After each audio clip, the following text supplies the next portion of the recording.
કરશન ભાદરકા, ત્યારબાદ રાજુ કરપડા અને હવે ભાવેશ કાતરિયાએ આમ આદમી પાર્ટીથી છેડો ફાડ્યો છે।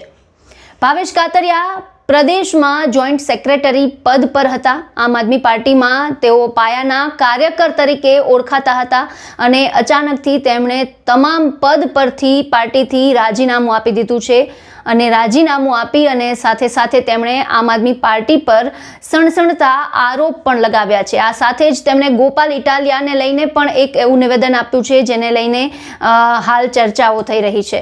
શું આરોપ લગાવ્યા છે ભાવેશ કાતરિયાએ આમ આદમી પાર્ટી પર? સાંભળો। ઓકે, તમારું નામ?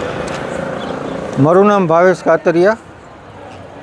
આમ આદમી પાર્ટીમાં પ્રદેશ જોઈન્ટ સેક્રેટરી હતો અને 2013થી લઈ અને અત્યાર સુધીમાં આમ આદમી પાર્ટીમાં અલગ અલગ હોદ્દાઓ પર કામ કરેલું છે અને આજ રોજ મેં ઈશુદાનભાઈ ગઢવીને વોટ્સઅપ મારફત મેં મારું રાજીનામું આપેલું છે।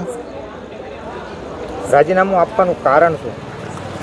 સાહેબ, રાજીનામું આપવાનું મુખ્ય કારણ આમ આદમી પાર્ટી એની જે મુખ્ય વિચારધારા છે એનાથી વિમુખ થઈ ગઈ છે।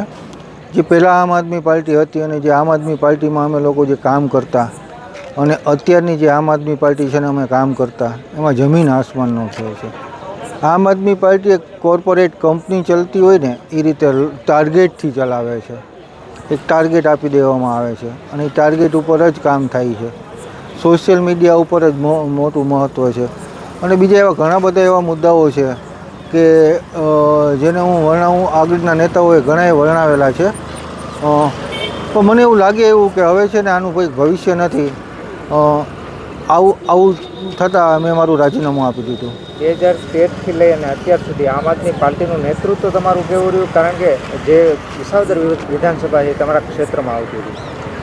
સાહેબ, 2013થી લઈને અત્યાર સુધીમાં આમ આદમી પાર્ટીનું નેતૃત્વ ગુજરાતને ખ્યાલ જ છે। જે મુખ્ય 5 આમ આદમી પાર્ટી સીટ જીતી હતી એમાંની એક વિસાવદર વિધાનસભાની સીટ હતી કે જે એક ધારાસભ્ય હતા વિસાવદરના ભૂપતભાઈ ભાયાણી। એ પછી એ ઉપરાંત પણ હું તમને કહું કે જુનાગઢ જિલ્લામાં 5 વિધાનસભા આવે। એ 5 વિધાનસભાના 1,76,000 મત આમ આદમી પાર્ટીને મળેલા છે।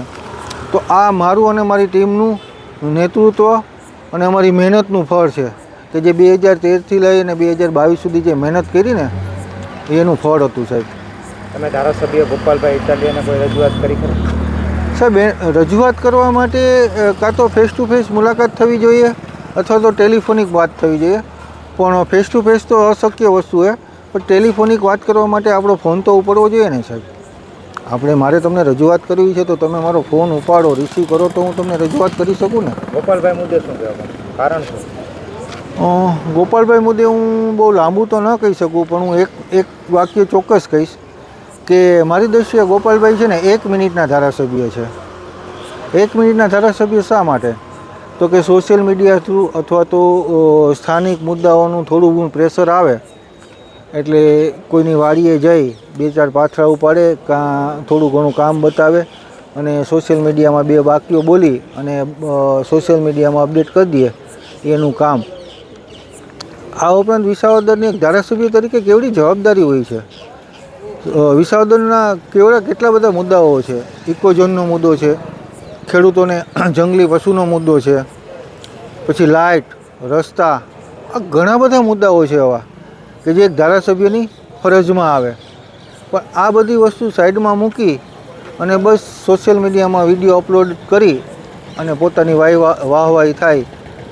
એટલા માટે હું એવું કહું છું કે ગોપાલભાઈ એને 1 મિનિટના ધારાસભ્ય છે, એ વિસાવદરના ધારાસભ્ય નથી। આવનારા સમયમાં કોઈ પાર્ટી જોઈન કરશો, નેતૃત્વ કરશો ખરા? હાજી સર, રાજકારણી કીડો છું। આવનારા સમયમાં ચોક્કસ કોંગ્રેસ જોઈન કરીશ। અમિતભાઈ ચાવડા અને કરશનબાપુ ભાદરકાના નેતૃત્વમાં હું કોંગ્રેસનું જોઈન કરીશ। ભાવેશ કાતરિયા આગામી સમયમાં કોંગ્રેસ પક્ષમાં જોડાશે, ત્યારે હાલ આગામી સમયમાં જ્યારે સ્થાનિક સ્વરાજની ચૂંટણી આવી રહી છે અને એવા સમયે સૌરાષ્ટ્રમાંથી એક બાદ એક આમ આદમી પાર્ટીનો જે પ્રકારે સાવરણાથી સળીઓ ખરી રહી છે, તેના બાદ ચોક્કસ એક કહી શકાય કે આમ આદમી પાર્ટી માટે આગામી સ્થાનિક સ્વરાજની ચૂંટણીમાં ચઢાણ છે તે કપરા રહેશે. આપનું શું માનવું છે સમગ્ર મુદ્દાને લઈને અમને કોમેન્ટ બોક્સમાં જણાવો અને અમારી ચેનલને લાઇક, શેર અને સબસ્ક્રાઇબ કરવાનું ભૂલશો નહીં. ફરી મળીશું નવા વિડીયો સાથે. મને આપશો રજા. નમસ્કાર.